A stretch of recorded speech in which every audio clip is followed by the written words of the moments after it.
La expresión del deseo.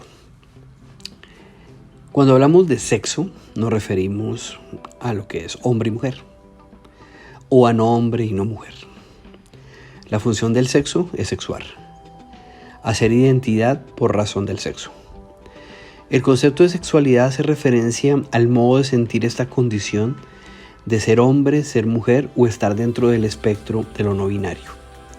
De ser una persona diferente que siente su sexualidad de una manera distinta, individual y personal. Sea siendo hombre, sea siendo mujer, sintiéndose hombre y mujer al tiempo o sintiéndose no es ni hombre ni mujer. Es la manera peculiar en que las personas se desarrollan, en la medida como ven a los demás, y es la forma como sienten el deseo orientado hacia otra persona. Todo desde el punto de vista binario o no binario. Las dos cosas están admitidas y hacen parte del proceso. De la misma manera, todos somos personas con distintas personalidades y todos pertenecemos a un sexo, pero tenemos diferentes y una única sexualidad. El término de erótica hace referencia al deseo. Tiene que ver directamente con la expresión gestual, conductual de la sexualidad. Es un término central para las relaciones, las atracciones, los placeres y obviamente los deseos. Pero en la construcción de este sexo binario o no binario, no solamente son determinadas las cuestiones biológicas, también hay que mirar cuáles son los roles, las expectativas sociales, aunque en algunas ocasiones por culturas no ayuden al desarrollo de la persona, los criterios educativos y mirar cuáles son aquellos caracteres sexuales ya no tanto físicos de primarios, secundarios, sino más bien terciarios, que tienen que ver directamente con el género y los enfoques que se tengan de esto. La conjugación de todos estos elementos va a dar lugar a personas muy distintas unas de otras y a una expresión de su sexualidad diferente y obviamente a unos deseos que son completamente distintos. Los deseos arrancan directamente con la aparición del ser como tal, desde niños, pero sobre todo en la adolescencia. Los placeres sexuales, al igual que otras capacidades como amamantar, eyacular y menstruar, no guardan ninguna relación con el tamaño o el ritmo en el cual se desarrolle. Por eso es tan importante ver que estos cambios corporales van a crear muchas incertidumbres. No sabemos a qué ritmo serán ni quién se desarrollará primero, y el tipo de desarrollo o la forma como lo haga no tendrá ninguna relación que ver con cómo se va a desarrollar la sexualidad, ni cómo va a ser el gusto, ni cómo va a ser el deseo, ni mucho menos cómo va a ser el placer. Por eso es tan importante que cuando hablemos de sexualidad estemos preparados para ello. Y la idea es aclarar estas dudas antes de que aparezcan. Cuando una niña menstrua y no se le ha dado la información, puede sentirse confundida porque no sabe qué fue lo que pasó en su vida. Lo mismo sucede con los deseos y con las orientaciones. Si logramos establecer un canal de comunicación con ellos antes de que aparezcan los problemas, va a ser mucho más sencillo manejar todos los diferentes retos que se vienen, como el aceptar ciertos modelos de belleza o mirar en qué momento me voy a desarrollar y por qué yo lo estoy haciendo antes o lo estoy haciendo después. Y cuando no damos esa claridad a todas esas dudas, va a sonar como si fuera un consuelo de tontos. Se perderá credibilidad y pensarán, ¿por qué no me lo habían dicho antes? ¿Por qué hasta ahora? Van a sembrar dudas y debido a eso van a buscar obviamente la información en sitios en los cuales no sean los indicados. Se perderán muchas y mucha información y se correrán muchos riesgos, mucho más en la adolescencia. Riesgos como el embarazo temprano, como la enfermedad de transmisión sexual y un riesgo muy importante que tiene que ver directamente con la de no tener un placer o sentirse obligado o obligada a iniciar una vida sexual o hacer cierto tipo de conductas sexuales a las cuales no se está permitido dentro de sus modelos culturales o dentro de sus creencias. El ser sexual es algo verdaderamente único y así se debe manejar. Ser hombre, ser mujer o tener un tercer sexo tiene directamente que ver con algo que se siente, con algo que se vive y es individual, no con lo que te digan. ni tiene que ver nada con las modas, ni tampoco tiene por qué precipitar a que inicies tus relaciones sexuales sin desearlo. El grupo de personas que nos rodean son completamente diferentes, con los mismos miedos y con las mismas expectativas. Por eso es tan importante llegar a los adolescentes con una adecuada educación sexual. Aprender a hablar sobre ella, explicarle que no solamente la parte sexual es el coito que tiene que ver con la penetración, sino que rodea todo lo que tiene que ver con la relación alrededor, con la erótica y con los deseos propios. Por la propia exigencia de la reproducción sexual, esta regularmente persigue solamente tratar de evitar el embarazo, pero no se centra en otro tipo de cosas. La variabilidad y la diversidad va a resultar un hecho positivo para cada persona, porque la va a volver única e irrepetible.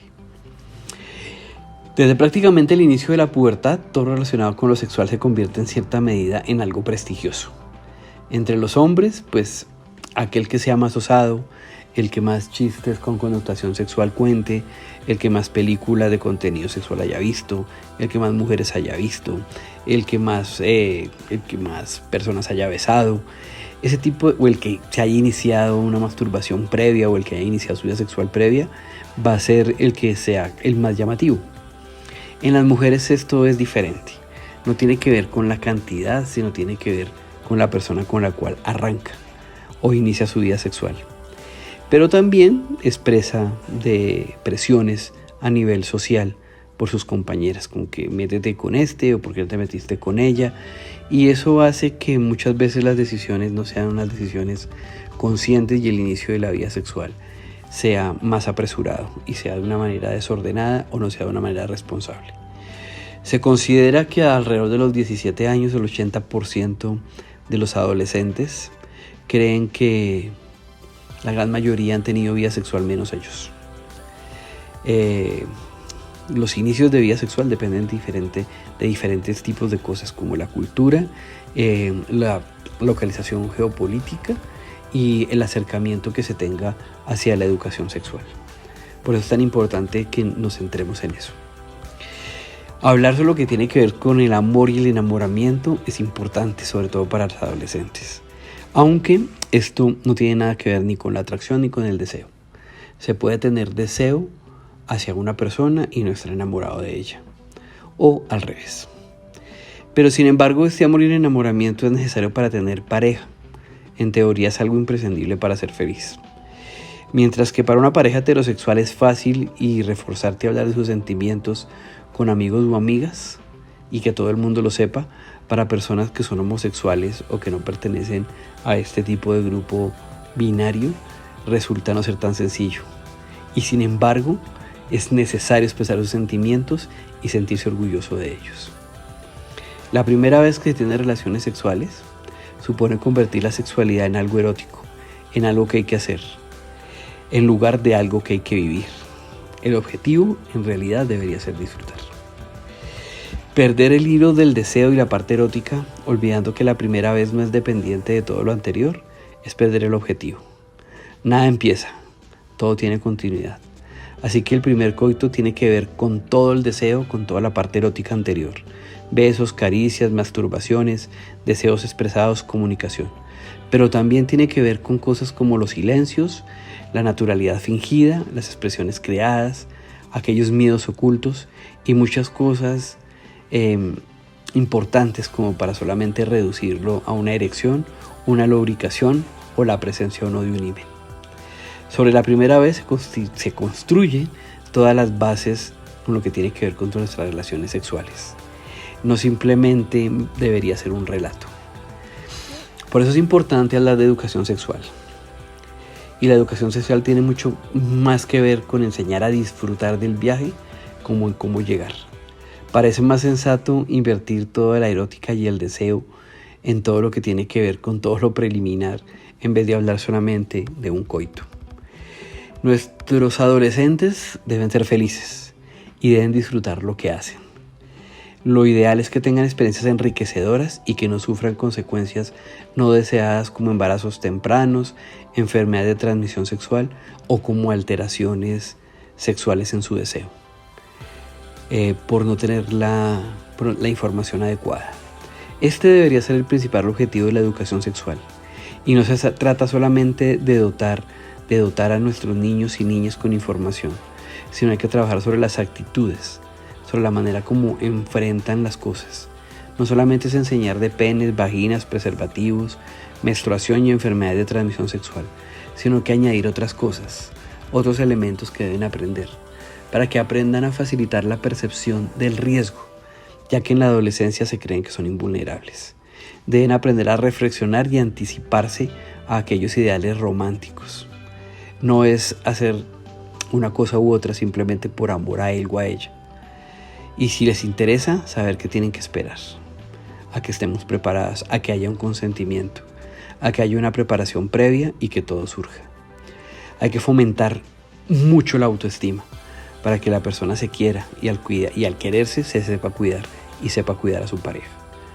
También hay que atacar con contundencia desde lo emocional que desde lo racional, todo lo que tiene que ver con experiencias anteriores, aquellas experiencias de riesgo o una percepción de qué es atractivo y qué no lo es. Y entrenarlos sobre habilidades sociales, como saber decir sí o no, para que cuando tomen una decisión sea una relación consensuada y no sea bajo presión. Esta demostración ha influido y en diversos estudios se ha encontrado que aquellos jóvenes que han recibido una adecuada educación sexual, lejos de lo que algunos padres piensan, hacen que se retrase el inicio de su vida sexual y sea una vida sexual mucho más responsable. Conocer cuáles son los riesgos que se tienen y saber que el coito no es simplemente un acto de penetración, sino que tiene que ver directamente con todo lo anterior, los besos, las caricias, los silencios, los temores, los miedos, y el relacionarme con otros abre un grupo grandísimo de expectativas. El abanico se vuelve extenso. Y todo esto va a llevar a que aquellas relaciones tengan mucho más de placer que de cumplimiento. La opción no es hacerlo por hacerlo, sino simplemente disfrutar el viaje. Es necesario que la fisiología de la reproducción se enseñe, pero también es necesario enseñar la fisiología del placer, porque esto no es cuestión de preservativos, es cuestión de tener talento.